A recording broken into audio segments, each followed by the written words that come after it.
Well, good evening and welcome, and thank you for being here tonight for the special adoption documentary viewing, the viewing of I'll See You Later, a film about adoption.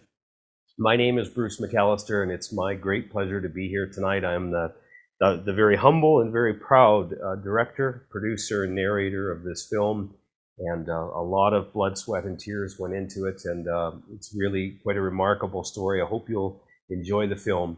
I want to thank Jutta Whitmire and the Pregnancy Care Center for putting this event on. It's just a remarkable way to be able to show it to so many of you at the same time. So Jutta, well done, and very well done to schedule this viewing in between Calgary Flames games. I don't know how you did that in advance, but that's pretty impressive of you. So well done on picking the night to show the film as well. I want to tell you how we got here, just before we roll the film, how this film came about. And it's a really neat story. Actually, one of the people that you're going to meet in the film, his name is Rick Higdon. He's a good friend of mine. He came to me at church one Sunday, and he said, Bruce, there's an issue I want to talk to you about.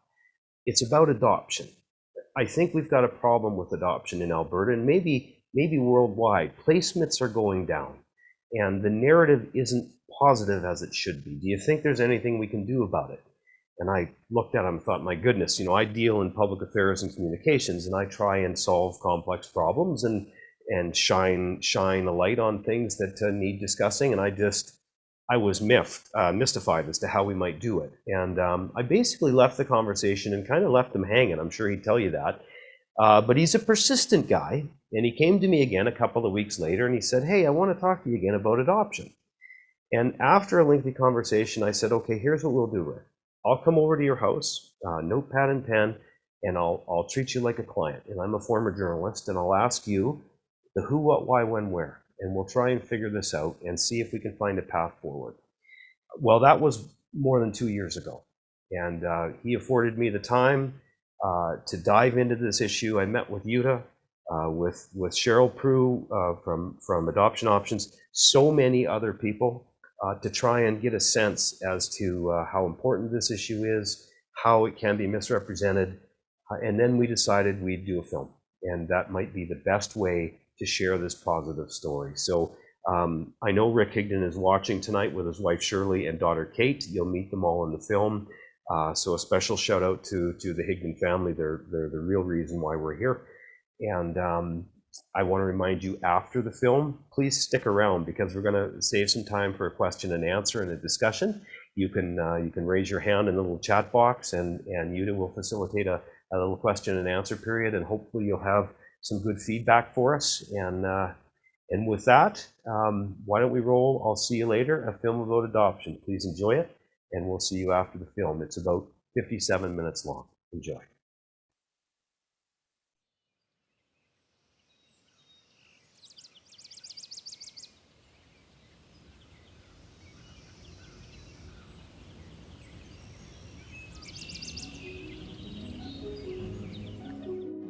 We don't talk much about adoption. Why would we if we haven't been impacted by it? But some of the most beautiful family adoption stories are rarely told. They're couched in mystery and misunderstanding. These stories are not celebrated in the media like they could be and should be. Instead, I would hear of mothers giving up their child, or of someone looking to adopt only to be unable to navigate the bureaucracy of foster care and red tape. Even more difficult to understand, for many, is the idea of open adoption. That a mother would actively find her infant a forever family and still be in the life of that family. And that the family would not only maintain a relationship with the birth mother and their child, but embrace and cheer her on. And so I wondered, why don't we talk more about adoption? Why don't traditional families like mine know more about it? If adoption does have a negative stigma, isn't it time we reshaped that narrative? Shouldn't we celebrate the forever families and stories of togetherness? I wanted to dig into this issue, to hear it from every angle, to hear the joy, the pain, the love, the heartbreak, the laughter, the tears, and to meet those who are living these remarkable adoption stories today. As I heard the stories of open adoption, I began to change. and deeply. This is not odd, strange, or taboo. This is brave, beautiful, authentic, and perhaps the most beautiful picture of love I've ever seen. This is the story of those who said, "I'll see you later." This is the story of adoption.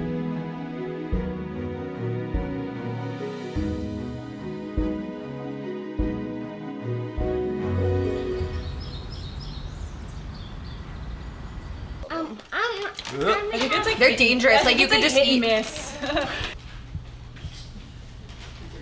A lot of lentils and stuff like that. Seemed really healthy because there was a lot of like vegetables and rice and like. There we go. Yeah.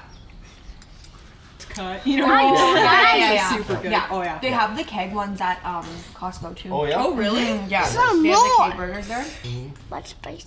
Drink So that good. water. What's spice? Water is really healthy.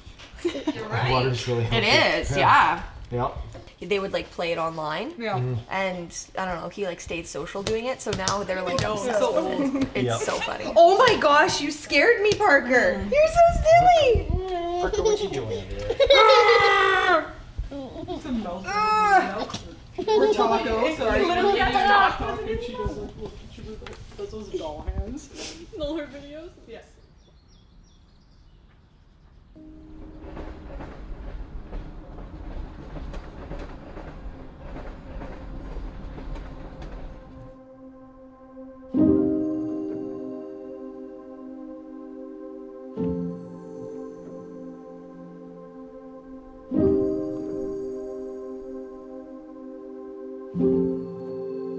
Adoption is the bringing into a family of a child that is not biologically yours, I suppose, and it's the giving of a child, the gift of a child to a family that, for whatever reason, either cannot or chooses adoption as an alternate way of making a family. It's a different way of making a family.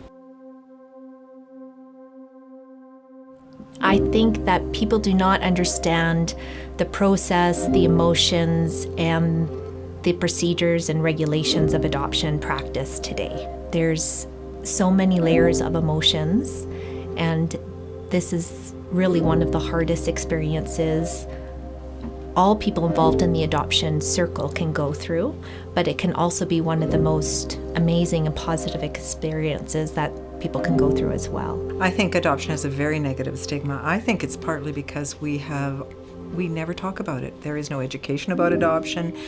People are still telling stories about adoption the way it was in the old secret system.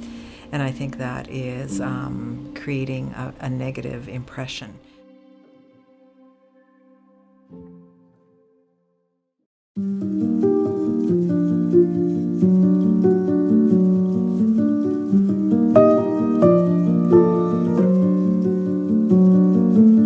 What's your relationship like with Billy now?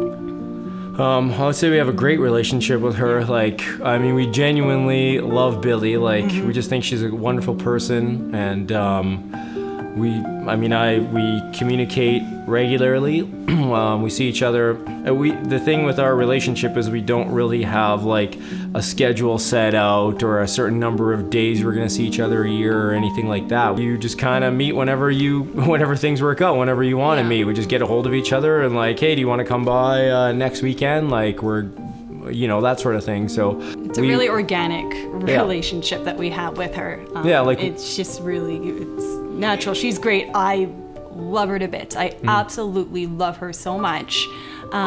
Even in the beginning when we were hanging out in that first period, it was fun because we just liked each other, right? Like I like her. Yeah. Like she's just great. She speaks very highly of both. Oh my gosh, I love Colleen so much. Me and Colleen get along really well. I feel like she said it so many times, but I feel like if Colleen was my age, we'd be best friends. But yeah, me and her get along, and I see like what I want to be when I'm older is she's a role model to me, is basically what I'm saying. She's a huge role model to me. What kinds of things do you do? We go out for dinner lots. We'll go for like happy hour or dinner. We've had coffee in the morning before work. Mostly we just sit and chat. We could chat for hours. Slav and Colleen are Parker's adoptive parents. So Okay, so Slav and Colleen are, I guess, Parker's mom and dad, right? Yeah, exactly. What do you feel when you see Slav and Colleen and Parker together? I see a family that, I don't know, like, I wish whenever I see Colleen and Slav and Parker together, I see a family that I helped create in a way, and I see a family that I'm so proud of.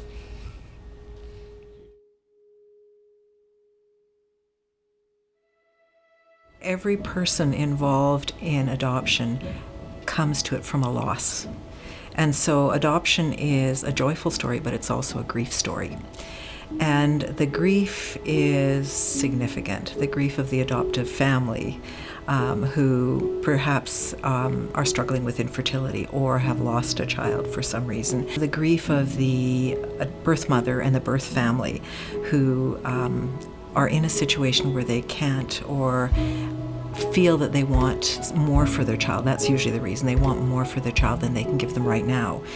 And place that child in the arms of another. That's an incredible loss that, most people can't even imagine.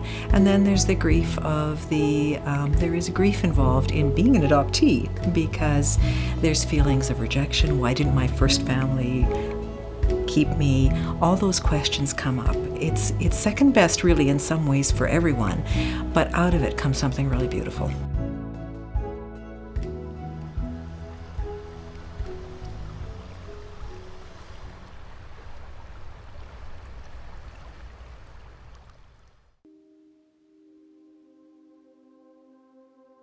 I guess I was in my early 30s, like 30, 31, and realizing time is passing. So we'd gone through some fertility drugs, that type of thing, like a lot of people do when they can't have children.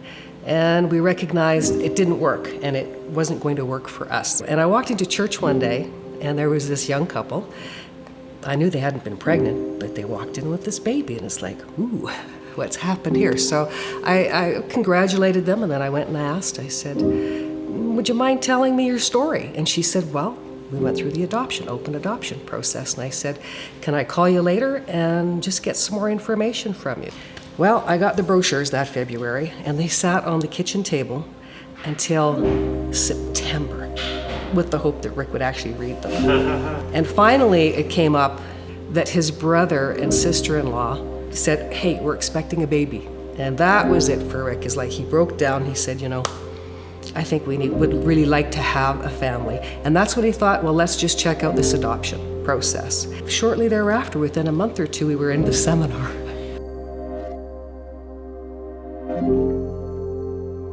It was just a total unknown area for me. I didn't know what to think of it. I kind of, in my mind, was thinking, because I hadn't researched anything, I thought, well, how does this work? I mean, I had in my mind a picture of the type of person that would actually give a child up. And I thought, so then once they get their life together, they're just going to come and get them back? What's that going to do to us? And of course, this is how little I knew of the process. So no, I wasn't excited about it. And I think initially even frightened. We'd already not been able to have a child, and maybe part of it was I didn't want to be disappointed again. For adoptive parents, there are a lot of fears and a lot of sacrifices. They can't pretend that their family is like any other. Adoption is a different way of making a family, and that's a reality. And the families that embrace that fully and embrace the openness and the gifts that their birth family will bring to them and their child are actually, in my experience, the ones that are most successful.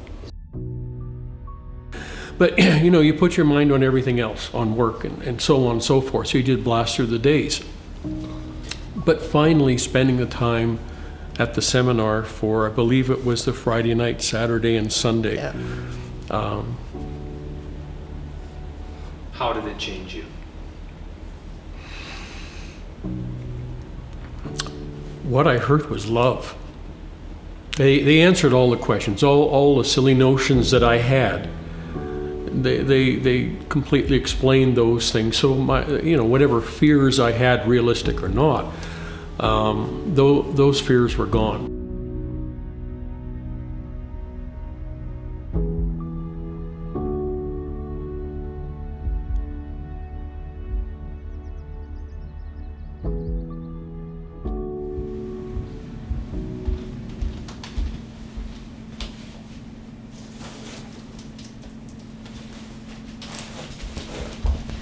There's a whole box of goodies.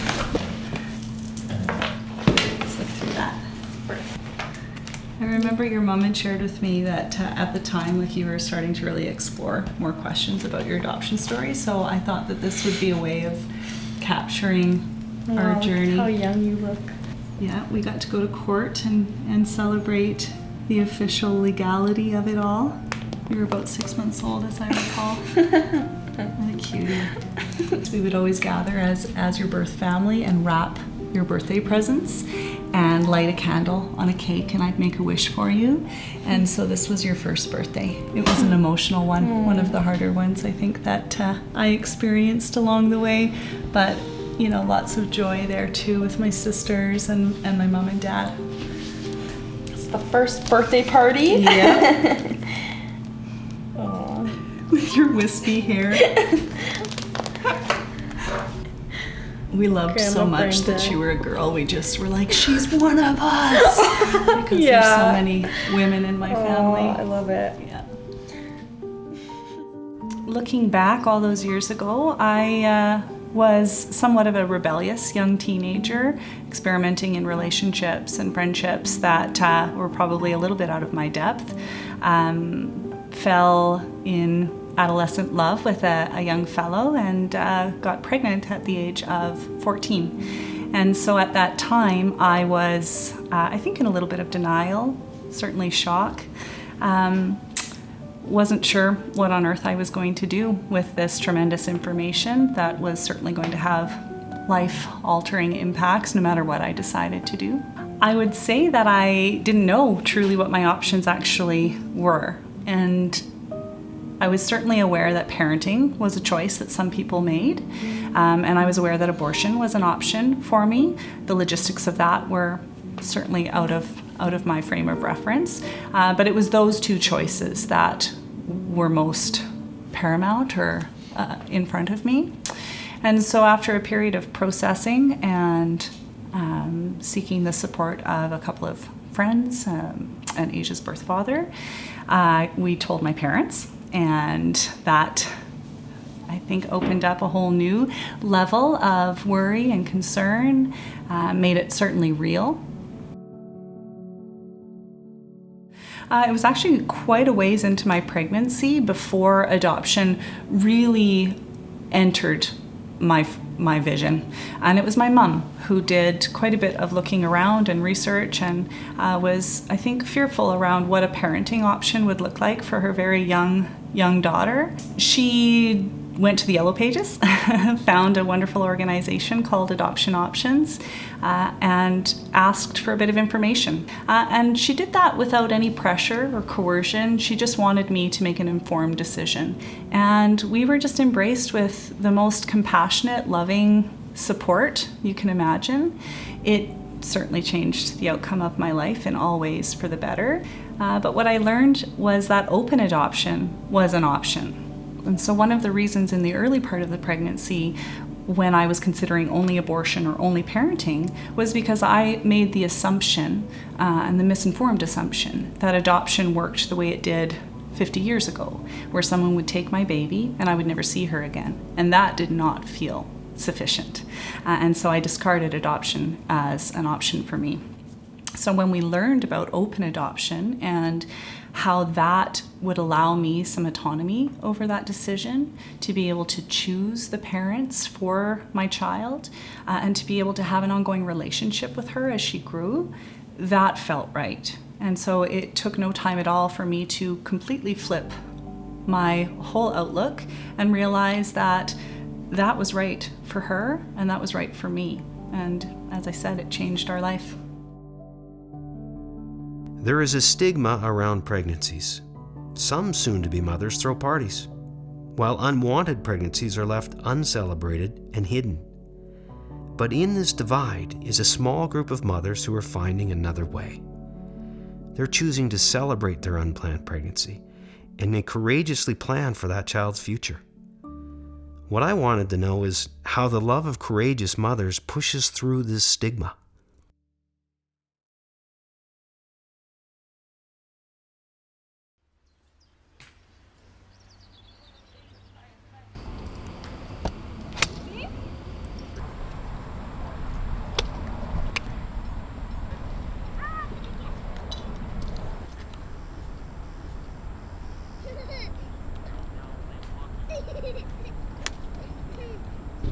So Slav and I, we always knew we've been together for like how many years now? 18 years. 18 years. We've been married for 10. We just had our anniversary. And we always wanted to have kids. It was always something we planned for. And yeah, even when we were younger, we talked about, we're like, oh, we'll have a child of our own and we would then maybe adopt. You got pregnant, what was going through your mind, how you chose adoption? So I was 19 when I got pregnant. It was in the summer and I was partying. I had just started serving at Boston Pizza. And so we were kind of in the party cycle and we were partying quite a bit. I found out I was pregnant and I knew I wasn't ready. I was 19 and I was not ready. I was living at home still. The guy that I was pregnant with, he was not a part of my life at all. And so I decided that I wanted to go talk to somebody at an adoption center, and I just happened to come across Adoption Options and I found Erica. When I walked into Adoption Options, I was so scared. I was petrified. I was scared to go through labor. I was scared to go to school, to new works, but that was the most petrified I've ever been in my entire life.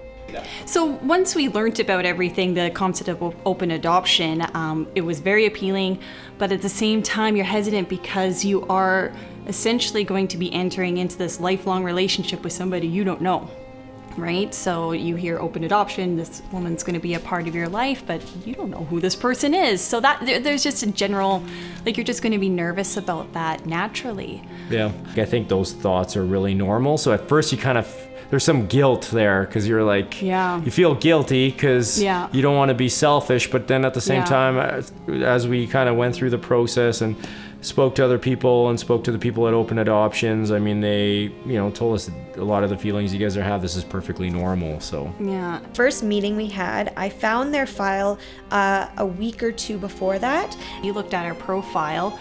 We had a phone call saying that Billy would like to meet us. We almost flew off our chairs when we got that phone call. Oh my gosh, yeah. I felt like I was going into an interview for I was so nervous to go to that meeting. It was the most nerve-wracking meeting of my entire life where you're just, what does my hair look like? Am I wearing what outfit? I felt like I was interviewing someone to take care of my child for the rest of their life. If you could ever imagine how that would feel. Waiting to meet this person who could really impact the rest of your life. I mean, they're going to deter, in some ways, they're going to make a decision whether or not, that's the way I was looking at it. It was like, this person is going to decide whether I'm going to be a dad and Colleen's going to be a mom ultimately. She was the first one who selected our profile. It wasn't, no one selected it before that and it fell through. She was the first one. Or they were in the room first and we walked in, me and my mom, and I looked at them and it was like, I don't know, it's hard to explain, love at first sight. We hit it off right away. I think she liked us and we liked her and it felt so natural. It was strange how natural it felt. That's what it was like. I just knew. I saw them and I was like, this is it. It sounds really weird, but it sounds corny, but it's so true. That's exactly how it was. It was amazing, yeah. We decided to meet for coffee a week later and then instead I had him and we met at the hospital.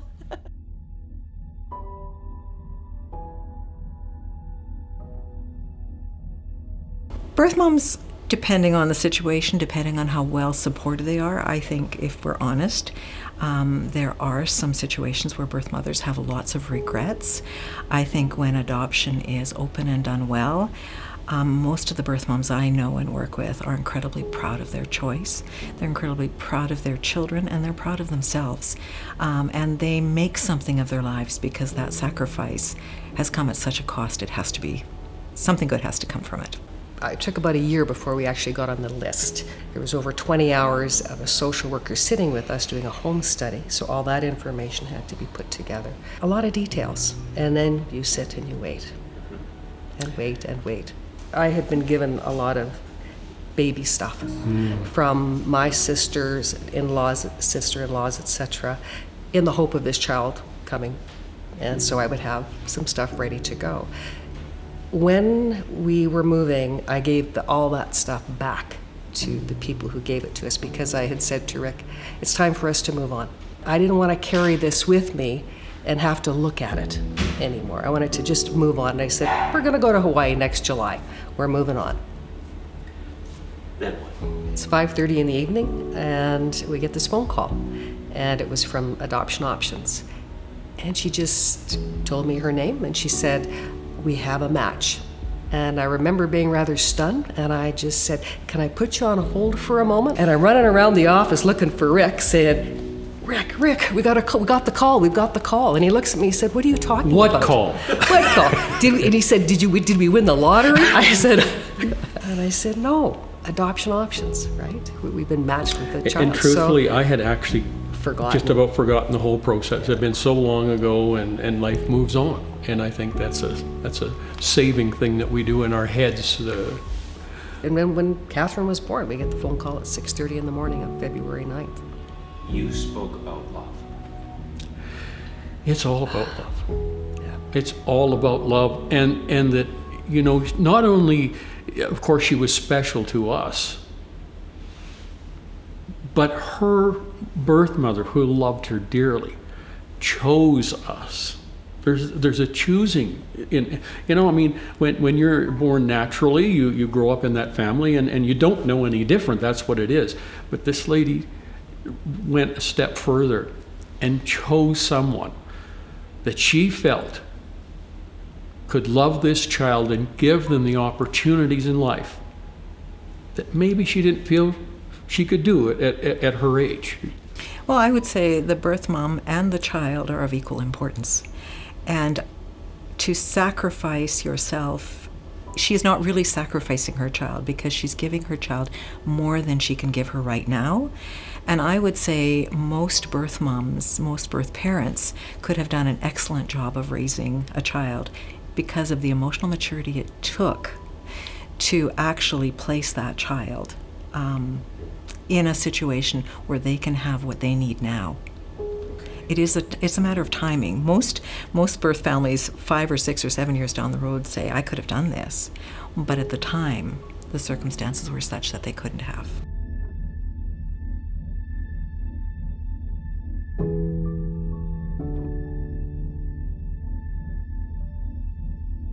Growing up, I always knew that I was adopted, but of course, the older I got, I was kind of like, oh, what is this? What does that mean? And so I can definitely say that it's affected my life in ways, especially getting older and understanding what that meant. I think it's always made me feel maybe different than a lot of my other friends because I wasn't a biological child from like my parents. I don't look like my parents, for example. You know, my parents have blonde hair and blue eyes, and I obviously don't. I was always kind of a rebel when growing up, and my parents, from what I know, were more good, and I just think our personalities were different, and I think that it kind of made me struggle to see like where I fit in the world.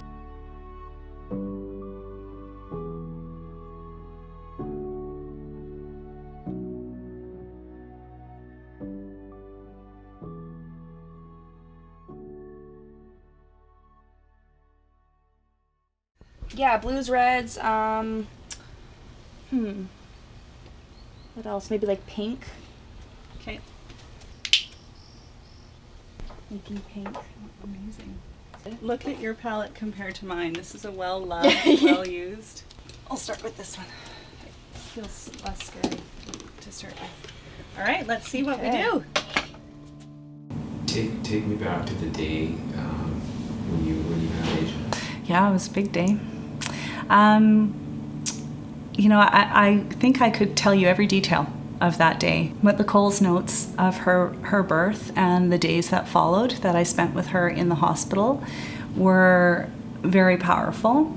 I often get emotional in the recollection of that time because it was life-altering.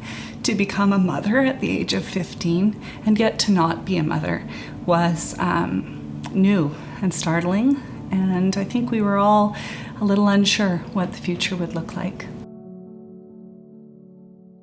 Placements take place at the hospital, and nowadays it's within 24 hours because that is how long women who have babies stay in the hospital. So it happens very, very quickly. And they will place the child with the adoptive parents at hospital, and then they all leave separately. That is incredibly emotional. So you have to understand that physically, every ounce of a woman's body is longing to care for that baby that she just gave birth to. Her heart is empty, and she is leaving this hospital with nothing in her arms. And so that is raw emotion.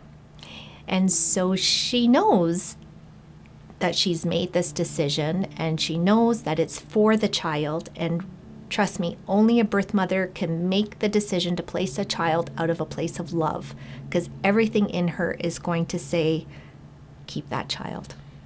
I spent 3 days in the hospital with Asia after she was born, and in those 3 days I got to be her mom, or as close to it as I ever would be.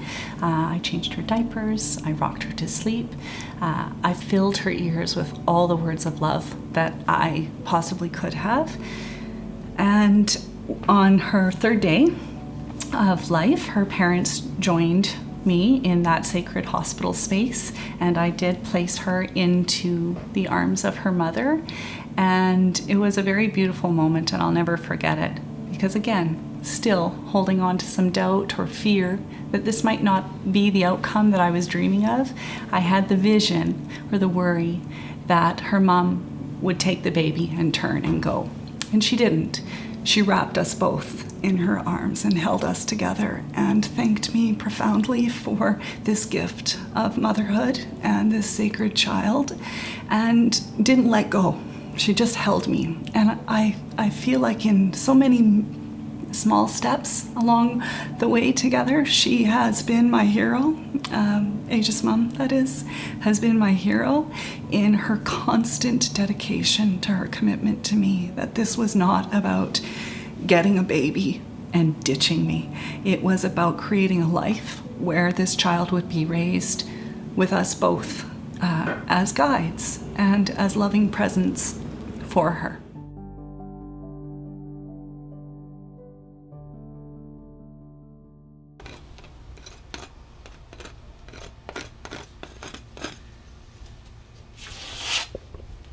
I'm just gonna copy you.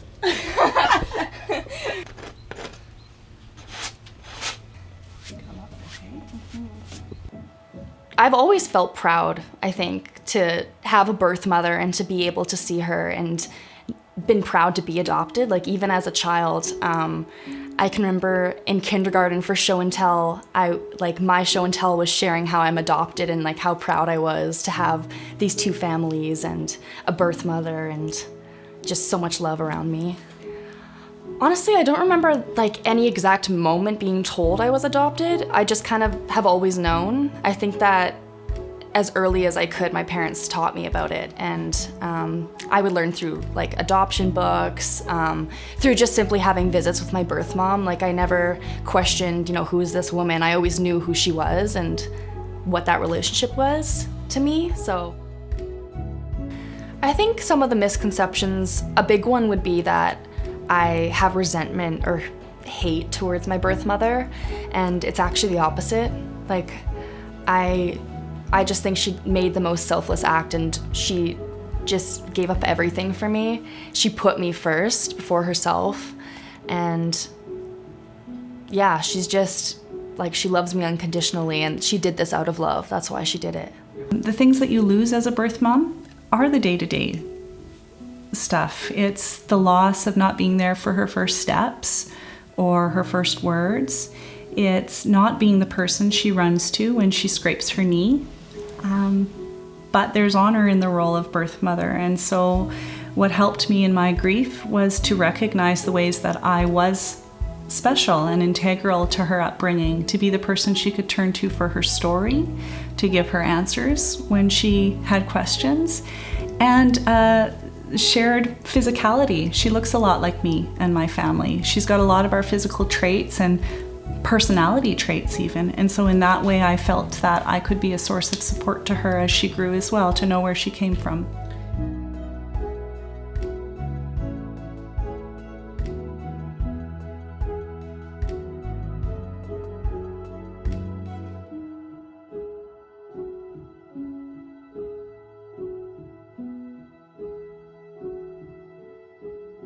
Open adoption is a move from the secrecy of the past.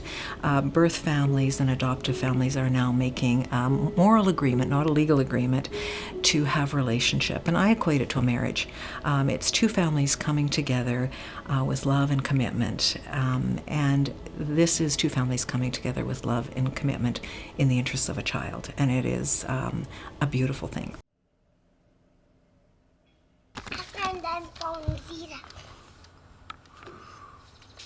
See my feet? They got holes still. My son was like just watching like the inception of the Mighty Pups one, and I like sat down and I was like, what's going on? I know. If you haven't watched it for a bit, and then all of a sudden.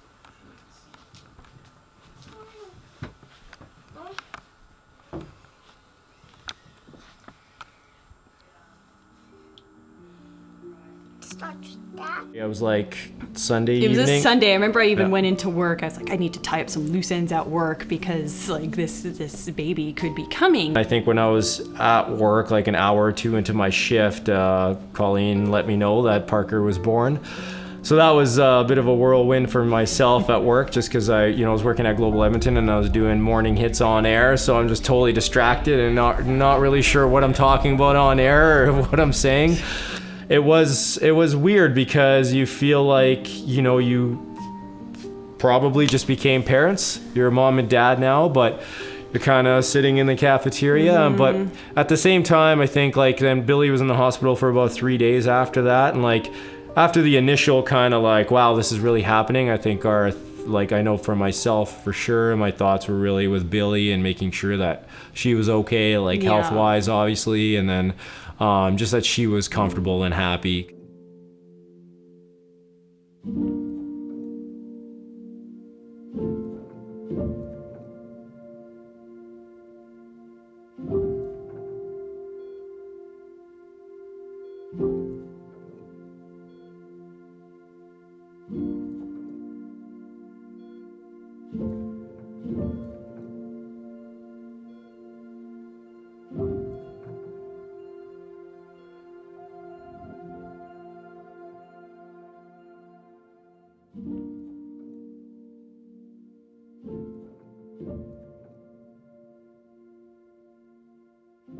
I think it is absolutely one of the hardest decisions a birth mother can make, and it is a courageous decision without a doubt, because it's painful. It's very painful, and you do it out of complete selflessness, believing completely that your love for this child and this child needs something you're just not able to give. I remember just being nervous for the emotions that could come with this whole with this exchange, that this is the most emotional part is when there's that passing almost, where she just entrusts you with her baby. She was so confident in what she was doing. She was, we tucked him in and she's like, see you later, little guy, I'll come see you soon. And my biggest fear in the whole thing was that he would forget me and he would forget who I was.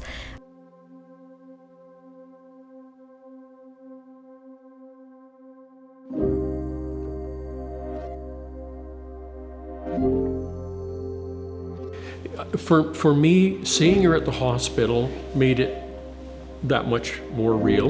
I mean, we saw her pregnant 8.5 months, so but now it's getting close. And as that time comes, you start questioning yourself. When they hand her that baby at birth, Will she still be able to follow through? You know, clear-headed ahead of time, wanting the best thing for the child, but how can she? We felt like we were, once we got Kate, we thought we should just run. You know, it just feels like it's just so powerful seeing this beautiful young lady. Catherine was in a bassinet, I believe, when we came into the room, and you just don't know. You just feel like, are we going to really be able to pull this off? Is this going to go like we've been praying and dreaming about? And because it could all go the other way at any moment. You feel bad that she would give it to you. This is the birth mother. And for many years, I couldn't understand. I know what we got. But what did she get? It broke my heart for years. But then when you hear a birth mother say, "You were the blessing," I knew that I'd made the right decision. You just hope you can be everything that they are dreaming for their child.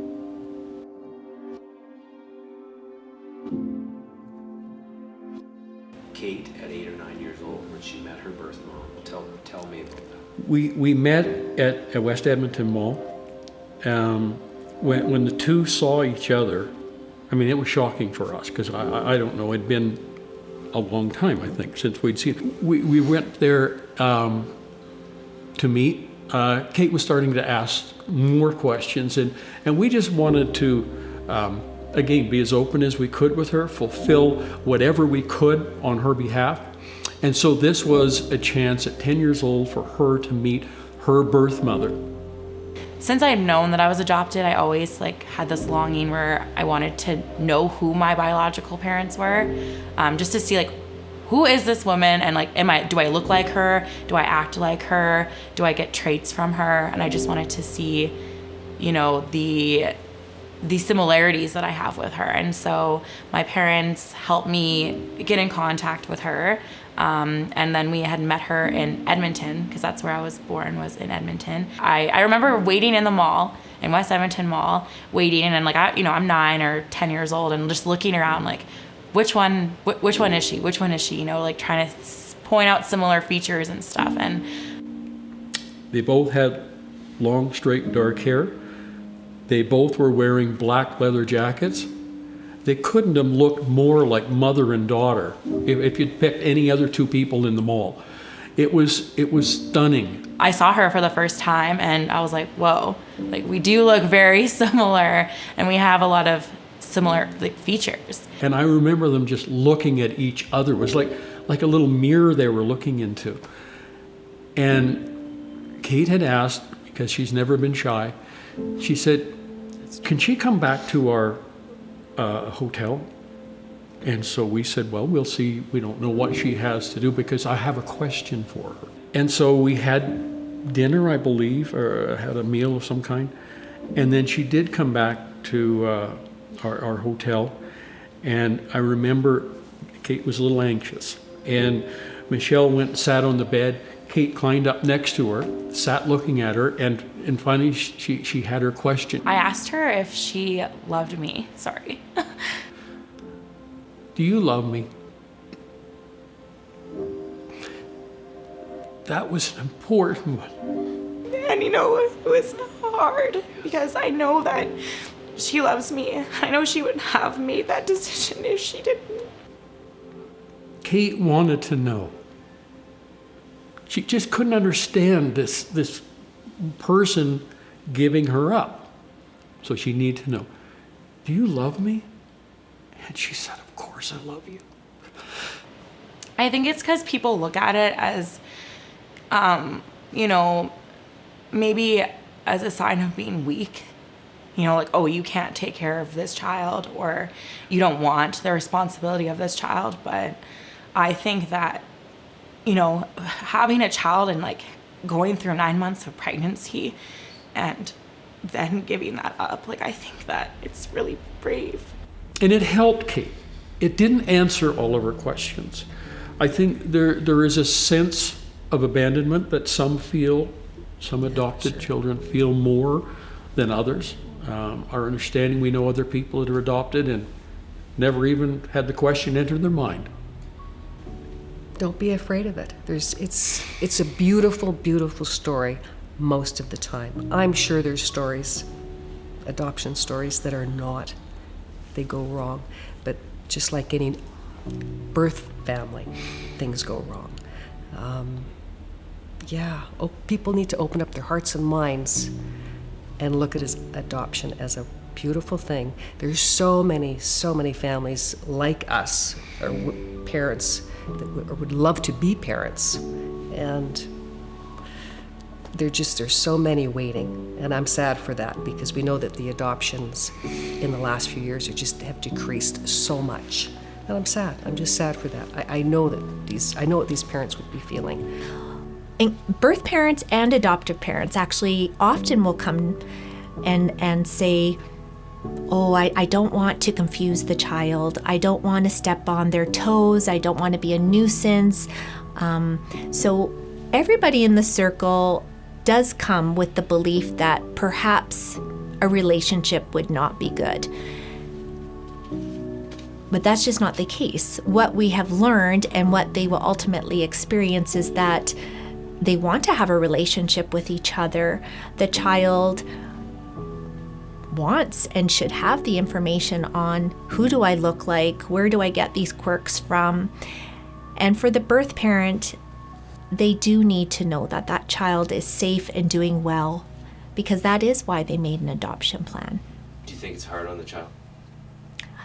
Open adoption being hard on the child, again, with their story and information and knowing where they came from and that all these people love them, I think you will find that the adoptee will say, this is just normal. This is just normal.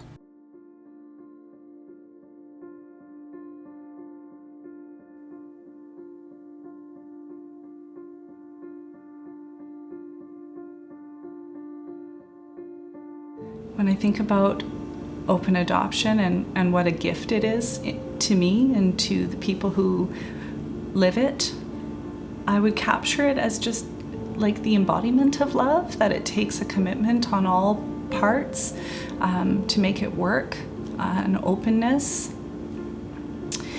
an acknowledgement that we do not own our children. Asia was not mine when she was born, and she is not theirs now that she's been placed in their arms. She belongs to the world, and I believe all children do. And so with that, acknowledgement that we don't own children, they're not our possessions, I think when we can embrace that, we live open adoption with authenticity and courage.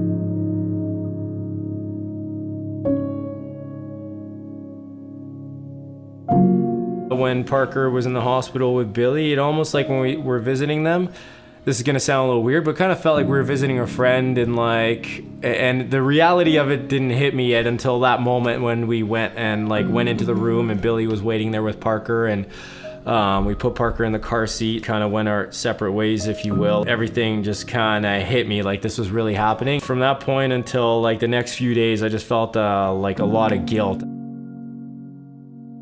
I remember when we brought Parker home, I just was like overwhelmed with the feeling of guilt, just felt sorry and felt bad for Billy. Like I kind of had this feeling of we were taking a child away in a way, which was I didn't expect that, and I hadn't really been feeling that way until that moment. Really from the time we were leaving the hospital, driving home, it was a bit of a struggle for the first few days. Just, I don't know, it was just weird. I just felt like I almost, in a weird way, wanted for the first couple of days Billy to like change her mind. I was almost thinking like if she changed her mind, I would be okay with it.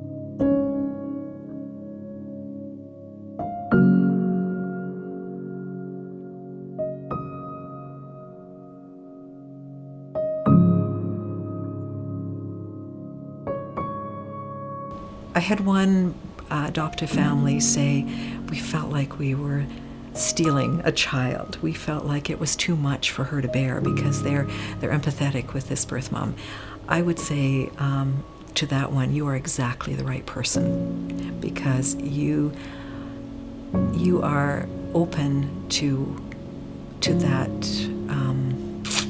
You're open to the pain, and you're open to this birth mom, and you are open to your own pain and grief journey because of that. I thought she was such a great person, and I just wanted her to do what was best for her. It did start making it a lot easier because over the next little bit, like Billy was coming over to our house quite regularly. Like I think probably over the first 2 weeks, I don't know, every 2-3 days she was coming by with Liz.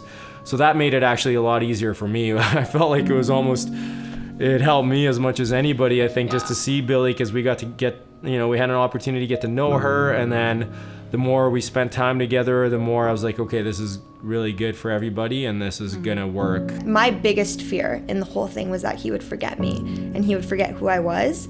But every time I go see him, it just like reiterates that that's not the case and he remembers me. And it's partly because Slav and Colleen make such an effort to keep me involved in his life, and it's the most amazing thing because you don't know, right? As a birth mother, you're you're just trusting. So yeah, there was lots of fears. What is your hope for him? I hope he can do whatever he wants to do with no nothing holding him back, no financially, nothing holding him back, and emotionally, and he has all the support in the world and so much love. That's my hope, yeah.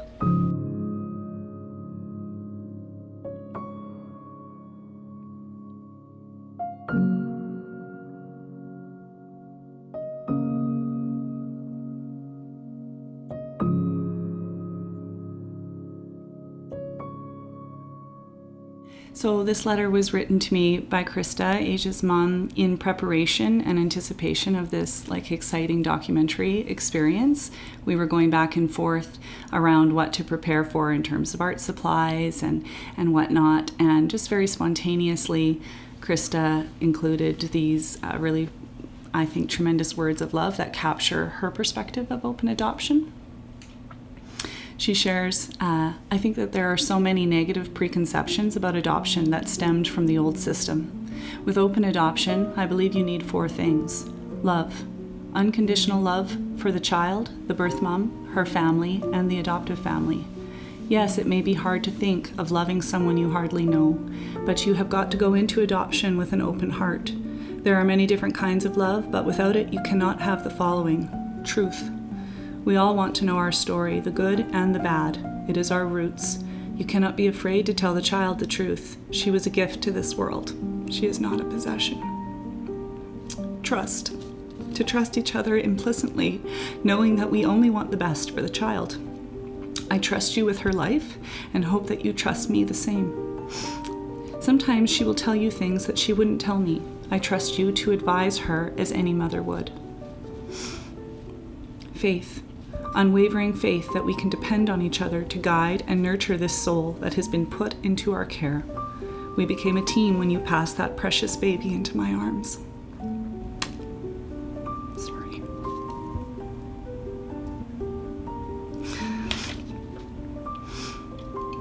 While I may have done the day-to-day parenting, I had faith that you would stay in her life to help me guide her on her journey. We made a promise that I knew from the moment I met you that you would keep. I vowed to keep mine as well. We have been faithful to each other. You and I are joined for life because we share the gift of a child. I guess when Asia stood up in kindergarten and said she had 2 moms, I was just so proud of her. At 5 years old, she was already telling her story, her truth. I am a child who is loved by many. I trust them to take care of me. I have faith that they will be there for me. I am Asia Cheyenne Joy. That's it. The stories of adoption should no longer be kept in the back room. Bravery can never be hidden when lives are shared. Adoption is many things, but in the end, it is the story of those who say with a promise, "You are loved. I'll see you later."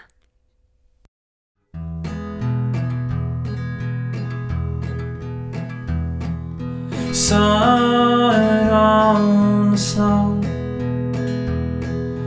drip over the door, the light comes streaming through.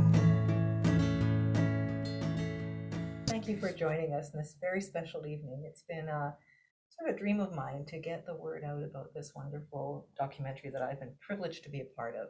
You've all met Bruce, so I won't introduce him. I'm just going to pass right by Bruce, and I'm sure he'll have some things to say. I'd also like you to ask any questions you have coming out of this, of what you've just seen. So I'd like to introduce you to Cheryl, who has been, I've known Cheryl for a lot of years now, and she has been actually a very special friend to the center and to a lot of our birth moms. I feel very confident in the work that Adoption Options does, and I have been privileged to know you. So Cheryl, tell us a little bit about your part, or what your role is, and how you came to this film. Yeah, thank you. So the Higdon family, who was featured in the film and Bruce introduced at the beginning, are avid supporters of Adoption Options and honestly of myself as well. And I had met with them and they had said, what are one of the greatest challenges in the world of adoption? And I said, positive adoption awareness. And we need to somehow get better at sharing positive adoption stories and getting them out there. And so Bruce shared earlier that Rick Higdon then approached Bruce, and Bruce and I had many, many coffee meetings as I shared with him probably so much about adoption that just filled his ears with everything adoption. And I also knew that he needed to meet other people that supported women and families, and hence the connection with Pregnancy Care Center. So the film came from, Bruce's vision of sharing stories in a positive way, and the Higdon family supporting that. I think it's a very accurate account of what I've experienced with adoption. So I'd also like to introduce you to Tina, who's been very special to me and to the center for a number of years. I think it's 23 years about now. Yes, that's right. Can you believe it? Decades, yes. So tell us a little bit about your part of this and how you are part of the center. Yeah. So my journey began with the Pregnancy Center about 23 years ago when I had an unexpected pregnancy. And the Pregnancy Center was just monumental in walking me through that journey, and just a tireless advocate of my rights, and making sure I was aware of all of the options that were available to me. And so open adoption was really something that I learned about during my pregnancy and through the Pregnancy Center. And so through many discussions and with the Pregnancy Center and actually with Adoption Options, I chose to place my birth son, who will be turning 22 this year. And I've just had just the honor of being able to watch him grow up over the last 22 years and be a part of his life, and similar to kind of some of the stories that were shared today, just really being able to be a part of their family. So I was very lucky that way. And part of my experience really just led me to want to work with other birth parents, specifically birth mothers, through some of the grief and the loss that they were experiencing, because I think in our society, when there's not a lot of positive talk about adoption, there's not many spaces for birth moms and birth parents to share their stories and in a safe place, and acknowledging that they made this beautiful choice, but that there's heartache involved in that as well. And so that's some of the work I've been doing for the last 15 years. So specifically, Tina has been facilitating our birth mom support group as well, and we can always call on her if we have a birth mom who wants to talk to someone who's had her experience. So that's been pretty special. So we have some questions. I'm going to let Tina ask the questions, and we're going to sort of field them as we feel it is appropriate. Sure. Yeah, this one came up from Jen, and I thought it was really interesting. And I wonder, Cheryl, if you might be able to speak to it. So Jen's an adoptive mom, and she said she appreciates the film, and she is looking for stories of more diversity within adoption, particularly racial diversity, special needs, older children adoption, and closed adoptions. So I wonder if you'd be best suited to kind of speak to the diversity that you're seeing in your agency with placements. Sure, certainly. So our domestic adoption program, there is no such thing as really closed adoption. What open adoption means is that there is choice on all sides, and it is ultimately the birth family or the legal guardian that chooses the adoptive family from our approved active waiting list. And then there's some form of ongoing relationship, and that looks differently for everyone, but there is shared information. So there is no such thing as closed adoption anymore. Just the types of the relationships vary. In terms of diversity, absolutely. Our domestic program primarily sees infant adoptions, but we do place older children as well.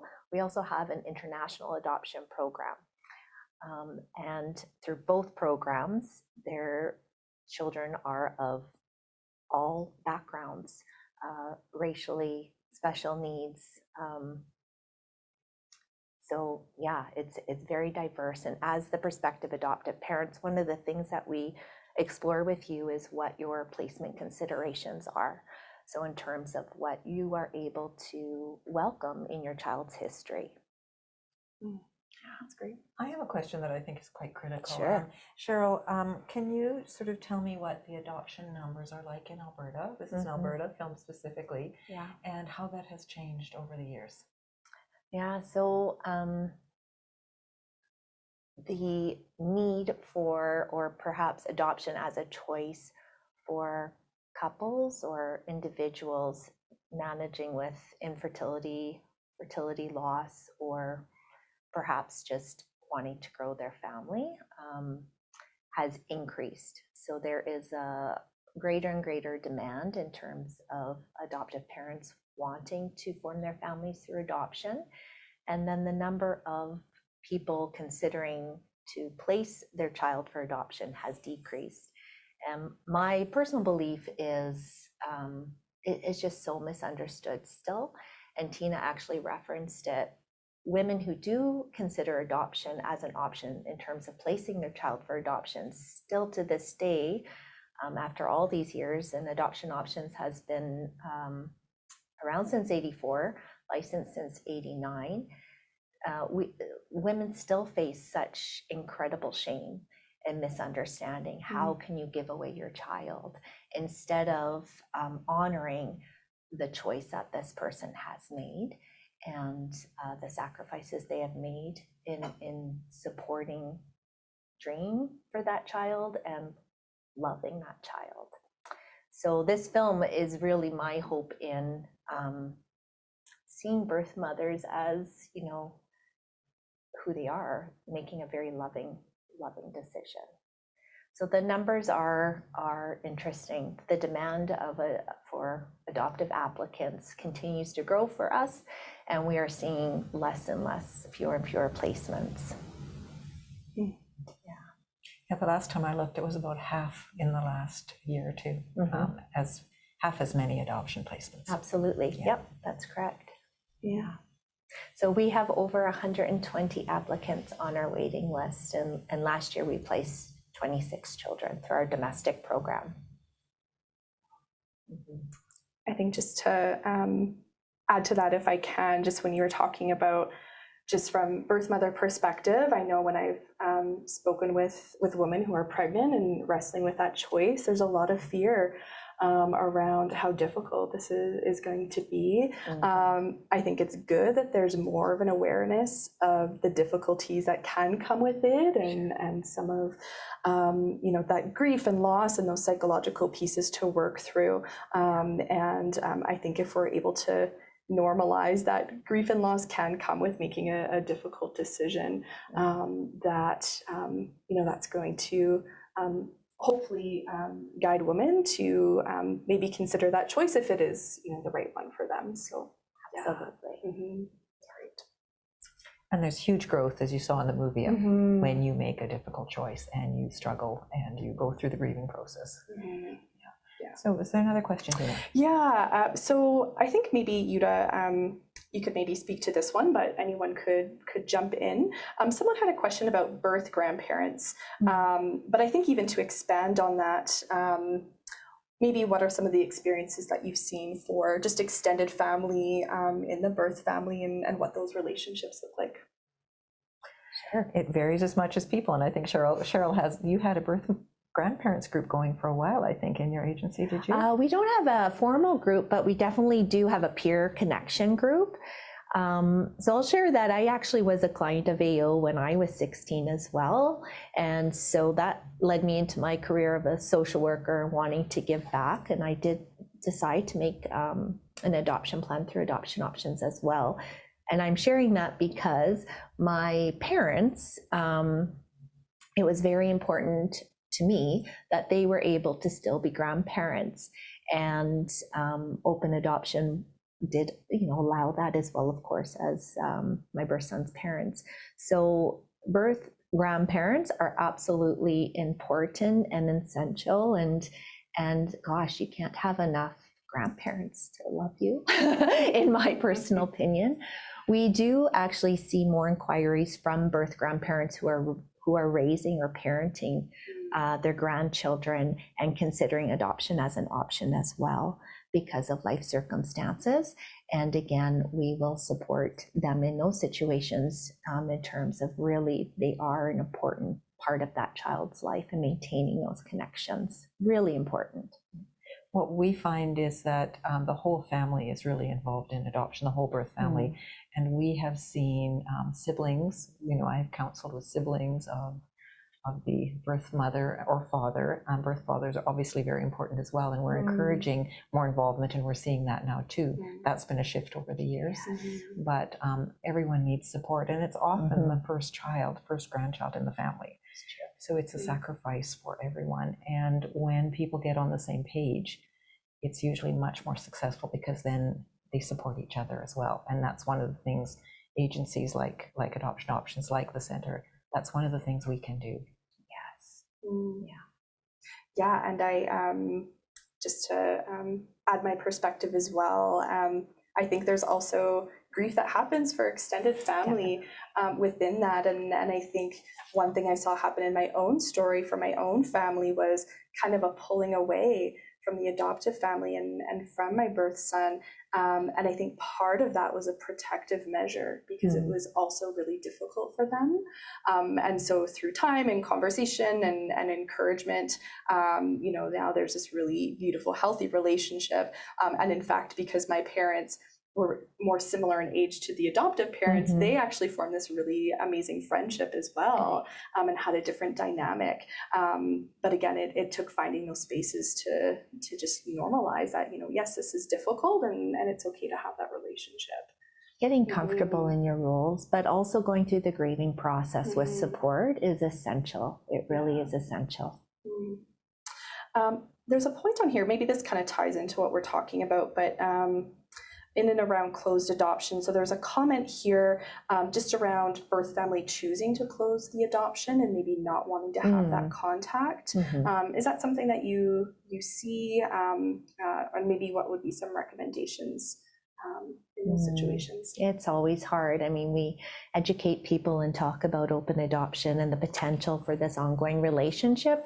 But like all relationships and all families, it doesn't always work out that way for a variety of reasons. So again, it's not about closing the adoption, but it's about not having a fluid or open relationship or contact. And it's very situational dependent, could be for a variety of reasons. Perhaps unresolved grief and loss. Perhaps there's other challenges in the individual's life that's they're protecting the other individual from. Often we work with individuals with addiction issues or significant mental health issues, and they recognize they're not in a healthy state to have a relationship.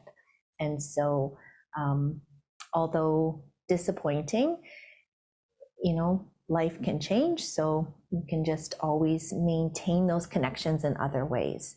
So whether that's keeping online, I know many families who will keep like this private account and update with photos and little cool things that the child's doing in hopes that their birth family, the child's birth family, will resurface and they can share all these amazing things about the child and life. So there are ways to continue to honor that and always maintain hope that it might happen one day. Were there any other questions from our audience? There is, yeah. I think this might be a good one to move into. So as a faith community, how can we help in the area of open adoption? And yeah, maybe even just to pull that out, I think the faith community piece is really important to speak to, but even just maybe as a community, how can we support the world of open adoption? Bruce, why don't you answer this one? You look like you have something to say about this. Yeah. No, I'm actually just enjoying listening to the three of you, as I have been for the last couple of years, it seems.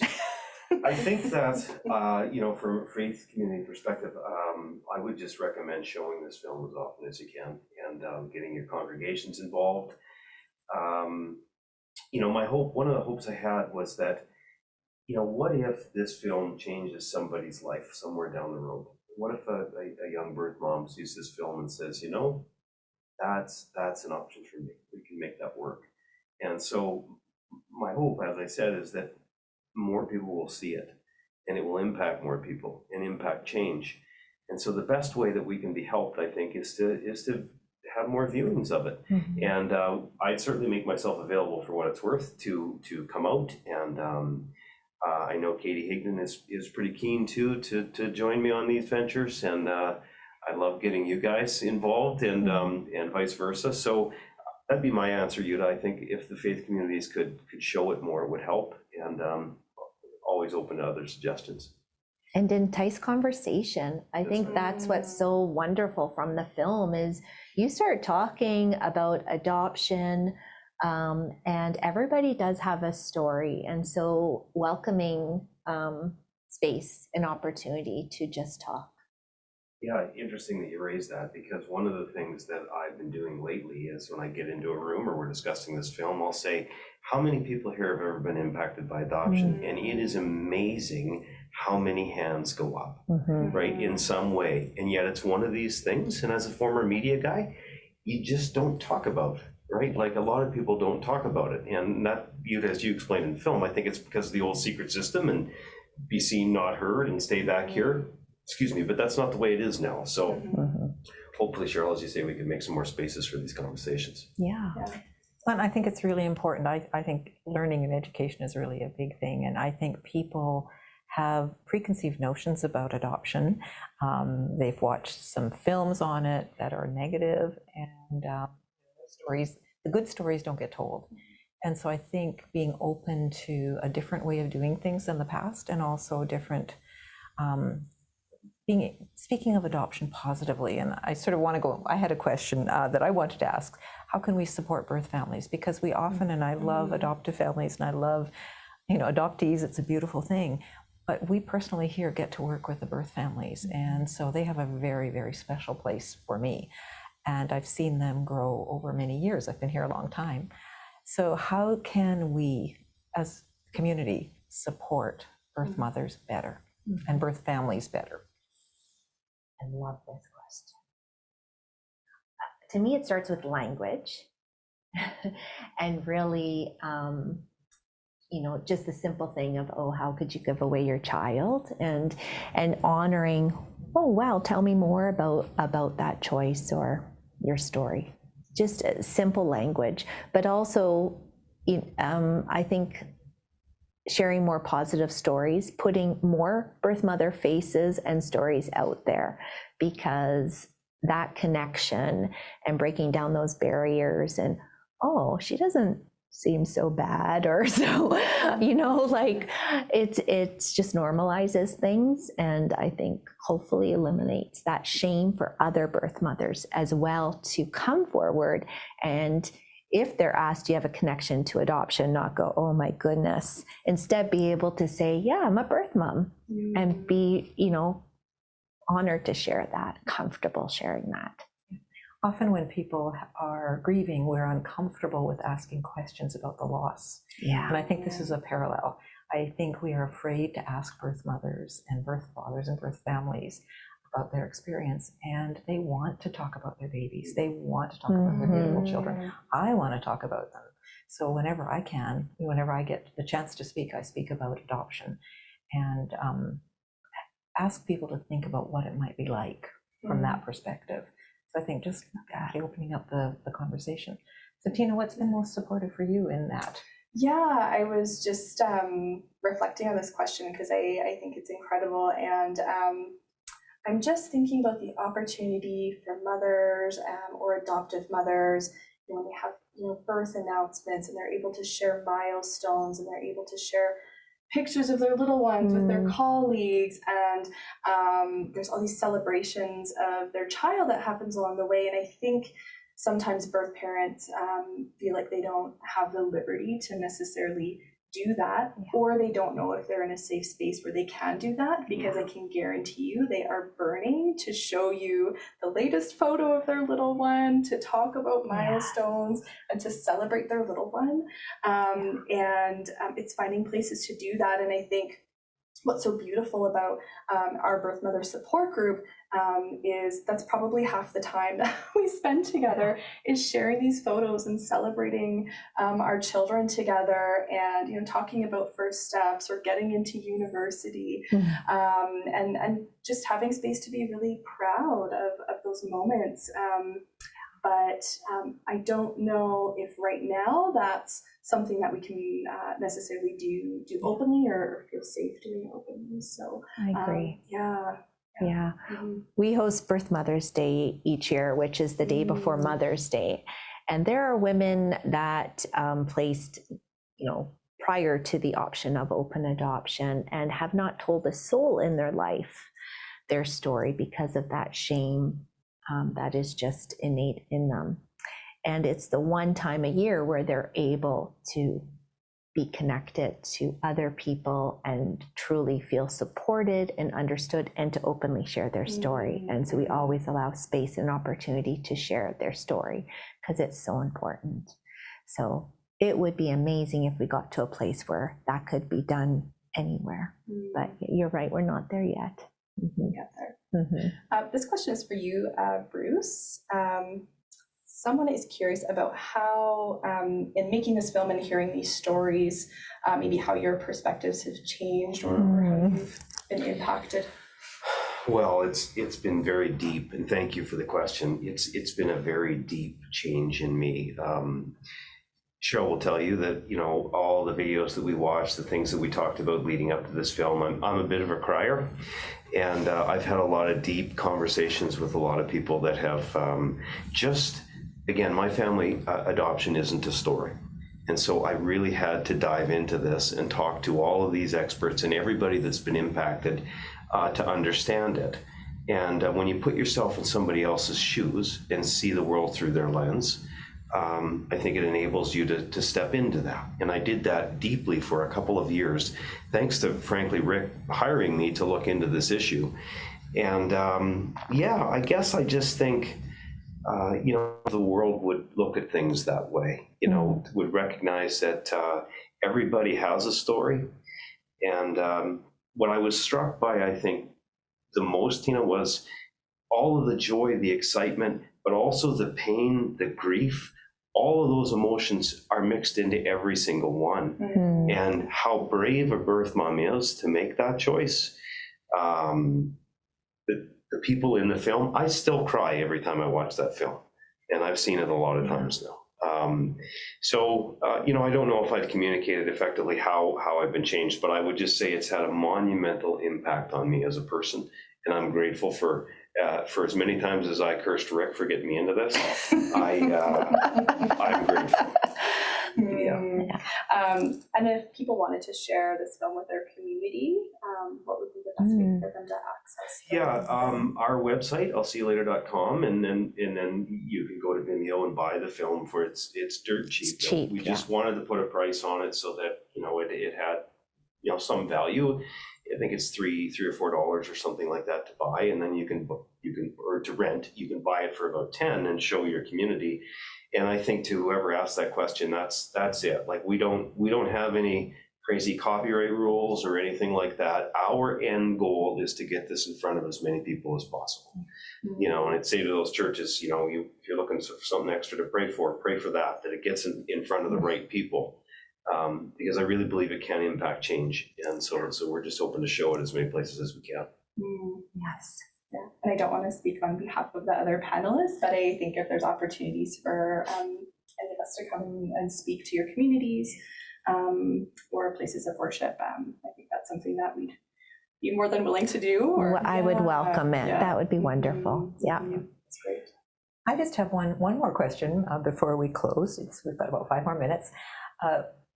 One of the neglected people in this whole story, from what we've been talking about and what we've seen, are birth fathers.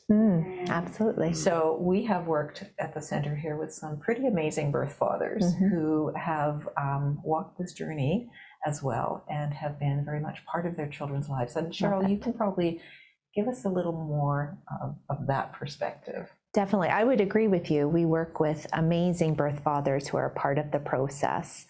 And I think actually their voice is even more silenced.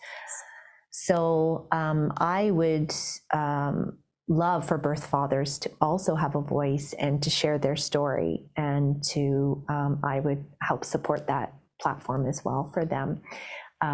For this film, although we know birth fathers who are involved, they were not comfortable coming forward, and there are fewer, that are involved and supportive throughout the process. Often they are not involved as well for a variety of reasons. So yeah, I think it's more complicated, but I would love to share the birth father side because it is important, and we need their involvement more, for sure. It would be a beautiful thing, and for the birth fathers' families as well, who are also impacted. We've heard some really heartbreaking stories there. Yeah. So Bruce, here's your next project. Part 2. Yeah. Why do I always wind up with a long to-do list around you? That's my gift to you.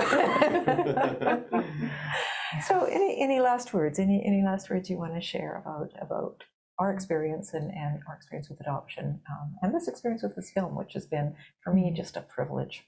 Well, if you're going to go, maybe start with I would say the least knowledgeable, and that would be me with you four.